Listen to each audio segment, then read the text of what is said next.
Hello and welcome to Life Church Nevada Online. We are lead pastors Kevin and Kelly Bell. If you're discovering us for the first time, we are so excited that you are here. We meet every Sunday at 9 and 11 a.m., 421 North Centennial Boulevard, Nevada.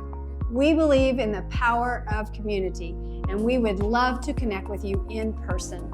We also understand that there are times when you cannot make it, so we wanted to create a platform for you to be able to learn to grow in your relationship with Jesus through our weekly messages.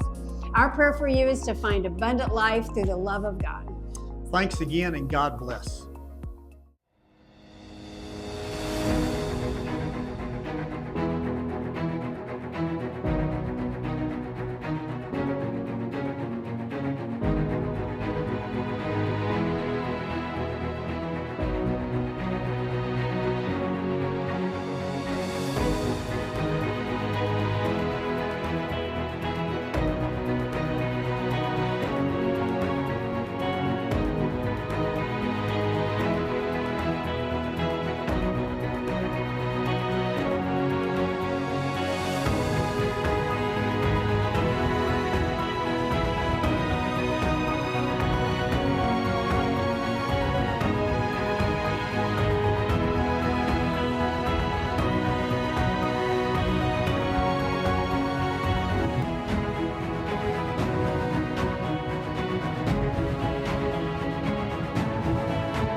Boy, how many of you enjoyed last week's message Rachel preached on the church? Man, I had a tender moment during worship just thinking about the church. And you know, it's not a building. We know that. I'll tell you, I love the church. I really love the church. And, you know, Jesus never left a building in his name, but we know we build buildings to build people. And, you know, I've told our team, and any of you have known me very long, you know, I'm an inside the four walls guy. You know, I don't have that evangelistic gift like a lot of our team members do, and I appreciate so much that gift to be able to know how to get outside of the four walls. But I do love the church. I do. And I love that illustration last week when she gave about that guitar string. If you weren't here, I'll just mention it quickly, but she took just a guitar string. It was by itself, wasn't attached to anything. And she said, you know, the string by itself is really worthless. I mean, in some sense. I mean, there's a value to it. If you need it, you're going to get it and all that. But it doesn't fulfill a purpose until it's attached to the head and to the body. The head of the guitar and the body of the guitar. And you know what else? I mentioned to her between service, and she had it in her notes. She just didn't mention it. But, you know, that string, which represents us individually, begins to have tension on it. And it's tension that begins to thrust you into purpose. Don't run from tension. Now, there's improper tension that you got to deal with. But tension, and you know what happens when the tension is not properly what's the right, tuned? We get out of tune. You hear me? Facebook. We start sending out these innuendos, you know. We start saying things that are out of tune. It takes the proper tension to be able to thrust ourselves into purpose. We've all been there. We've all been in situations. We've handled it wrongly, me included. But I'm growing. I'm wanting to get better. So this morning, we're going to talk about, when Rachel mentioned last week, she had talked with us earlier in the week about what she was going to potentially talk about. Then she mentioned last Sunday about for the love of the lost. And that kind of stuck in my heart. And I was glad she didn't speak about it. I'm going to hit it from a couple different angles this morning. There's many, many parables that talk about the lost. I want to start off just with a couple. I'm not going to talk about them very much, but in Matthew 13:44, it says this: the kingdom of heaven is like treasure hidden in a field. When a man found it, he hid it again, and then in his joy went and sold all he had and bought that field. Now, many times, excuse me, at first glance, this is what I love about God, and I love about His parables. And at first glance, that would look like that would be us finding Him. But if you think about it, I didn't sell anything to get Him. Did anybody in here sell anything to purchase Him? Do you know what we're made of, according to Genesis? Dirt, field. And so, when He says that there was a treasure hidden in a field, what would that indicate to you? Your soul, spirit. And think about when it says, and then in his joy went and sold all he had. Do you know Hebrews 12 says that for the joy set before him, he endured the cross? The joy that was set before him was you. He didn't endure the cross because of some other reason other than humanity. The next two verses tell a similar parable. Verses 45 and 46, it says, again, the kingdom of heaven is like a merchant looking for fine pearls. When he found one of great value, he went away and sold everything he had and bought it. Now read 2 Corinthians 8:9. For you know the grace of our Lord Jesus Christ, that though he was rich, yet for your sake he became poor, so that you through his poverty might become rich. He's the one who gave up everything. He didn't sell it. You understand the concept. But he gave up everything he was and came to earth as a man for us. In Luke 15, I've taught on this multiple times, and it's amazing to me in parables and just Scripture in general, how you can read something, you can even study it, and you can just go over it time and time again. This Luke 15, the three lost things, the lost sheep, the lost coin, and the lost son.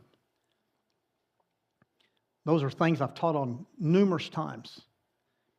And every time you read them, you just start peeling back more layers and more layers of truth behind them. And so I want to look at just the first three verses to start with, kind of set the stage. Then it says, all the tax collectors and the sinners drew near to him to hear him. And the Pharisees and scribes complained, saying, this man receives sinners and eats with them. So he spoke this parable to them, saying, now we understand, we've talked about it numerous times, that the Pharisees were always out to get him. They always were looking for a gotcha moment. And they were so challenged by this idea that Jesus would hang out with sinners. And Jesus is not challenged by our lifestyles. He's not challenged by our sin. He's perfectly capable of dealing with those situations. And so that sets the stage for, Jesus, because he's hanging out with these sinners, he begins to tell these parables. And so I want to jump down. I want to specifically talk about the lost coin this morning. In verses 8 to 10, it says this: "Or what woman having 10 silver coins, if she loses one coin, does not light a lamp, sweep the house, and search carefully until she finds it? And when she has found it, she calls her friends and her neighbors together, saying, 'Rejoice with me, for I have found the piece which was lost.' Likewise, I say to you, there is joy in the presence of angels of God over one sinner who repents." You realize when one prodigal is restored, you're not just healing one person, you're building grandchildren. You're building great-grandchildren that you may never meet. The search is never about one coin or one person. It's about generations that's attached to it. When we search for the lost coin, we're not just rescuing individuals, we're shaping generations. In heaven's searches, we are not allowed to sit still. I've got a picture I want to throw up of this. This is kind of another thing I ran across as I was looking at this. I never knew this before till I ran across this in this specific teaching again. But this headdress that this woman is wearing, these coins, you see the coins? And from what I'm understanding at this point, that the common historical interpretation is that the 10 coins were part of a ceremonial headdress worn by a married woman in ancient Palestine. So you understand, it'd be one thing if I just simply lost a coin. And that's kind of how I've always interpreted this. I got 10 coins, maybe each coin's worth $1 or $100 or whatever it is, but if I lost one coin and it was worth $1, and I ask you, hey, help me find this coin. Well, some of you might do it out of just respect or honor, but it really wouldn't get in your heart probably, because there's not much value to it. But what if I lost my child in a crowd or my grandchild? We were in a large crowd, and what if I somehow this child had drifted away, and I started screaming, help me find my child? There would be multiple people I didn't know, people, friends that would come and help search for that child because of the value of it. And so I wanted to bring this up to talk about when Jesus is discussing this situation, this parable, there's an extreme value to this. It's not just 10 coins. There's significance behind this parable. And this would be somewhat equivalent, even I think not quite equivalent really to this, but to a woman losing her very expensive wedding ring. And this headdress is like, these are coins that were often a bride's dowry sewn into her veil to signify her marital status and financial security. Losing one single coin from the set was traumatic. It left a visible gap in the headdress, which would imply to the husband that the wife was careless and had misappropriated her dowry, potentially leading to social shame or even divorce. Under Jewish law, These coins were often a woman's sole property and could not be seized by creditors. For a household, 10 coins might have represented the entire family savings. The cost of lighting a lamp and the labor of sweeping a dark, dirt-floored house underscore that losing 10% of their total wealth was an intolerable economic blow. So you understand, when Jesus gives this, it's not just I had 10 coins in my pocket and all of a sudden I got 9. There was a significant, traumatic implication behind a woman losing 1 coin out of her headdress. And the people of that day would have understood the significance of this and how important it would be to that woman to find that coin. The coin did not cry out. The coin did not crawl back. The coin did not even contribute to its being found. It was found because someone refused to stop searching. The coin, listen to this, the coin was not less valuable because it couldn't be found. Think about that. Think about your family. Think about your co-workers.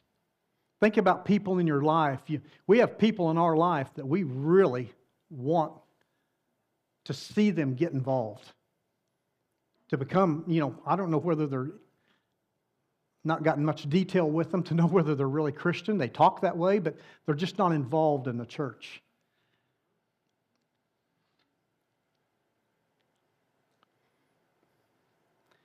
The coin was just as valuable as the other 9 that weren't lost. Think about that when you think about your friends. When you think about what you might feel as that lost coin. They're a valuable. Jesus said in these earlier parables, I went and bought that field.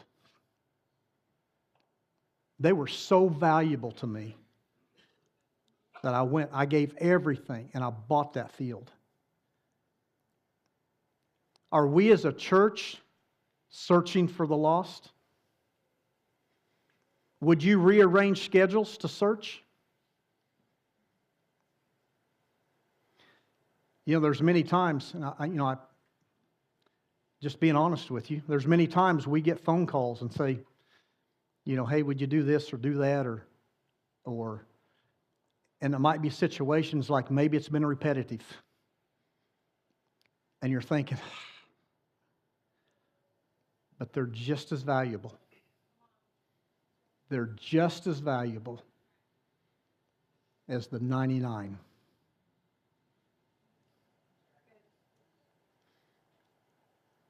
Will you pray intentionally?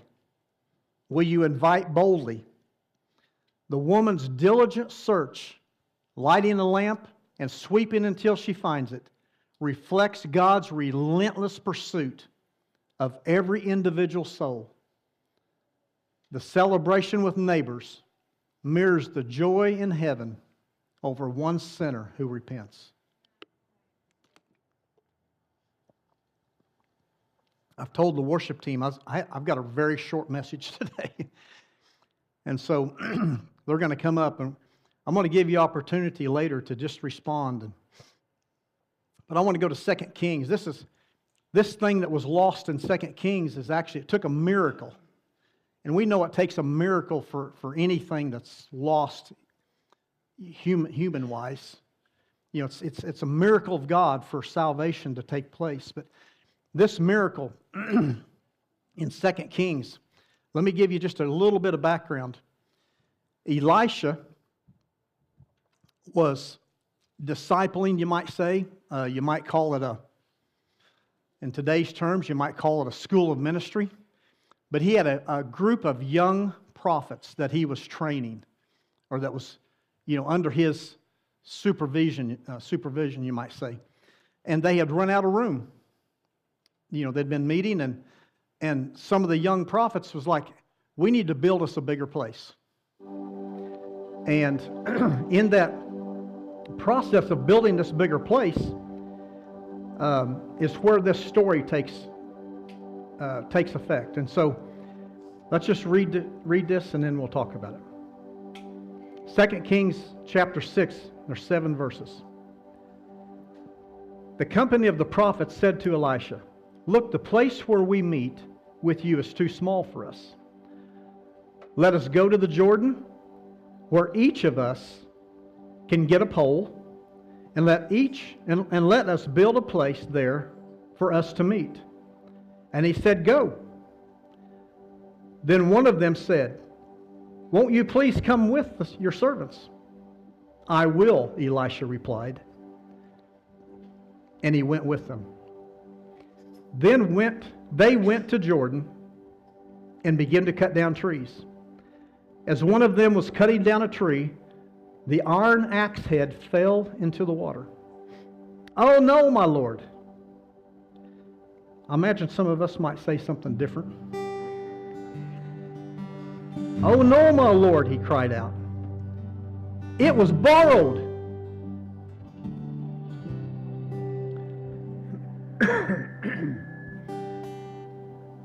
The man of God asked, "Where did it fall?" When he showed him the place, Elisha cut a stick and threw it there and made the iron float. "Lift it out," he said. Then the man reached out his hand and took it. Do you understand situations in your life that God can make the axe head float for you, but He's going to cause you to do something? Wouldn't have done any good for the axe head to float. And the guy said, "Well, I ain't picking it up. I'm not getting wet. I'm not reaching the lost. It's too much sacrifice." I had a situation, I've had many, but this one has stuck out of my heart for years because God intervened in such a dramatic way.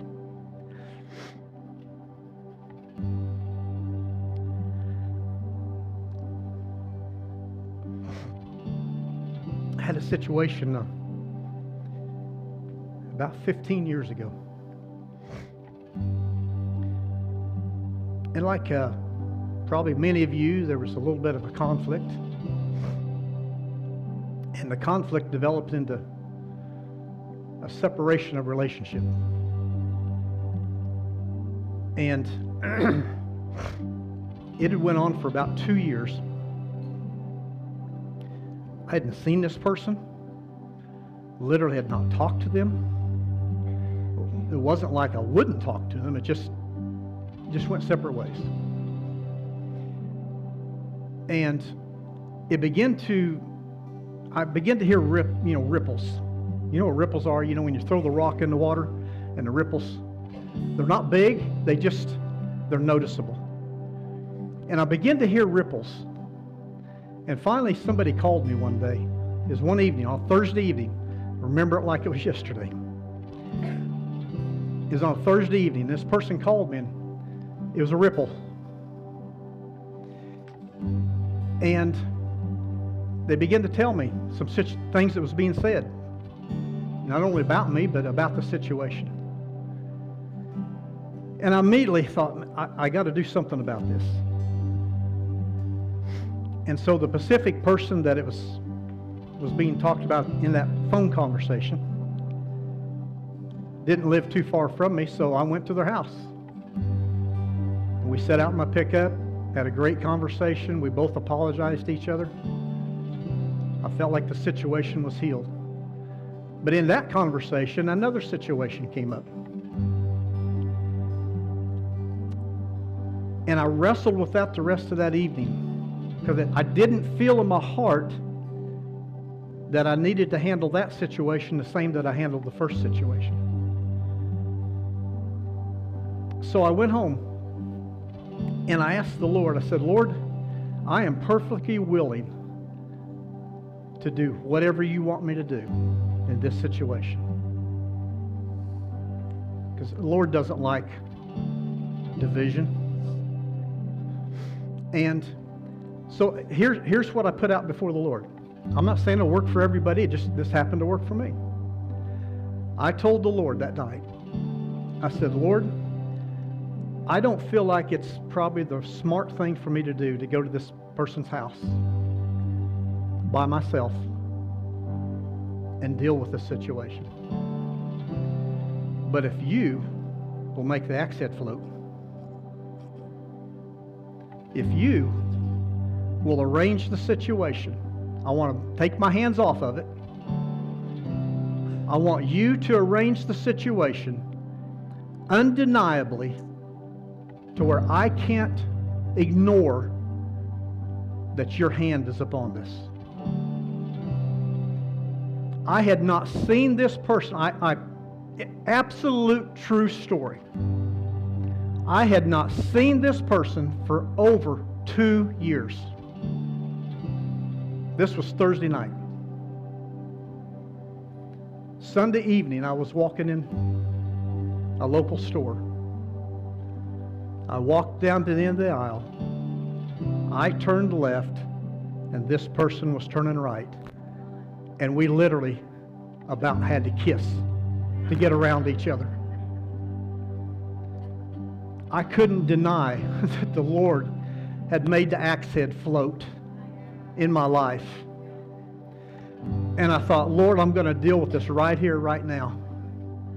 I didn't set up a meeting. I didn't say, hey, someday let's get together and drink a cup of coffee. No, I said right now, hey, here's the situation. I just want to apologize. I've caused an offense.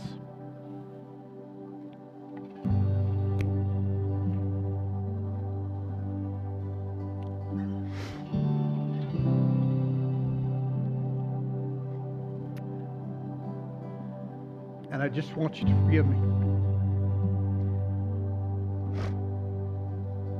And absolutely caught him off guard. I love it. They stammered around. I mean, if they would have been jumping, they would have jumped 6 foot off the ground because it caught them off guard. And it was like, oh, there's no offense, there's no nothing there. Oh yeah, But see, the Lord He just wanted me to do what I was supposed to do. I was just supposed to pick the axe head up.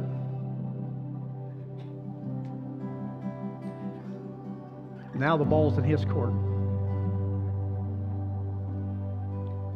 We were at a funeral, literally, within a few weeks. And this person was at the funeral in this church. And we stood back at the sound booth. And he had his moment. And God fully restored a broken relationship.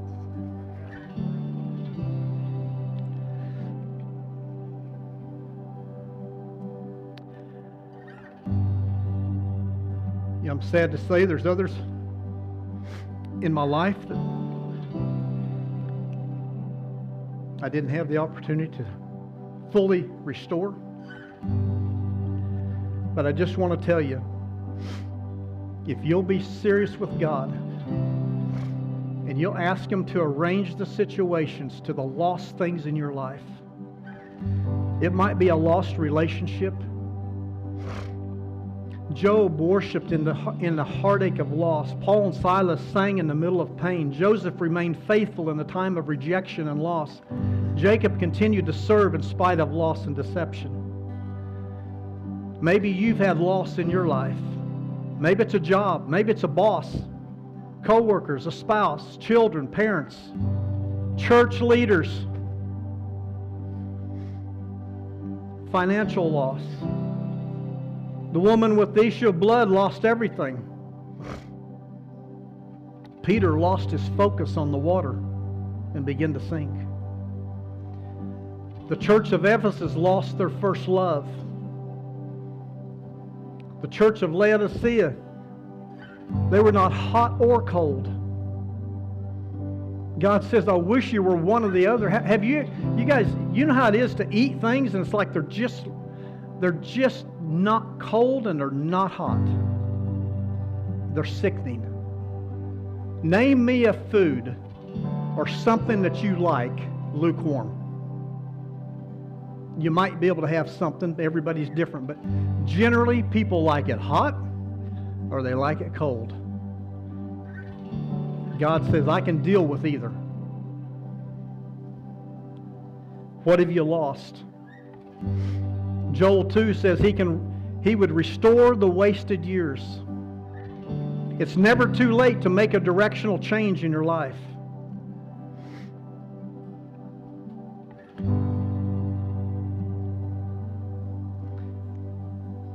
Sin will take you further than you ever intended on going. And it'll cost you more than you ever imagined on spending. Listen, church, this is a sobering thought. I want you to really think about this.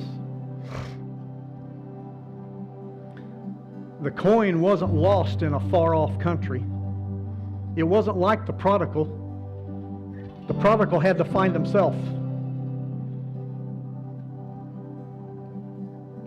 It wasn't a wandering sheep that had wandered off. You know, a wandering sheep, like, I don't know much about sheep, but they say a wandering sheep, when it gets separated from the herd, it will just simply kind of lay down and give up. Do you have anybody lost in your life that's just a lost sheep? They just give up. That's the reason Jesus had to go find that sheep.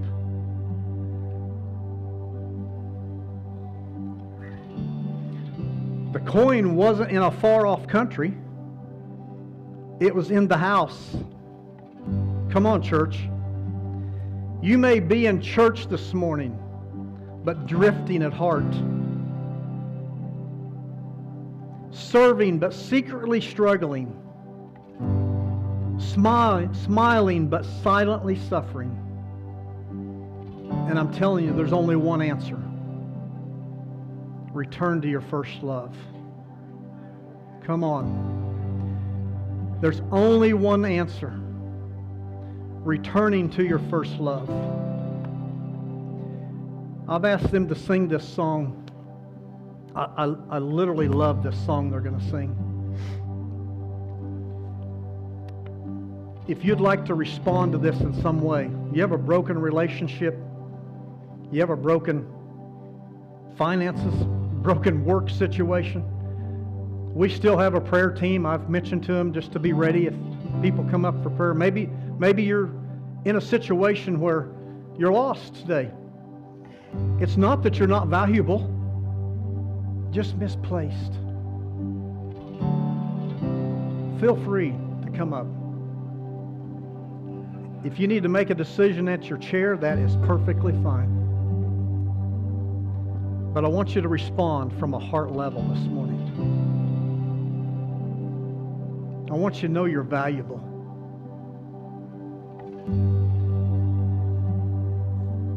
So as they sing this song, whatever your response needs to be, just feel free this morning.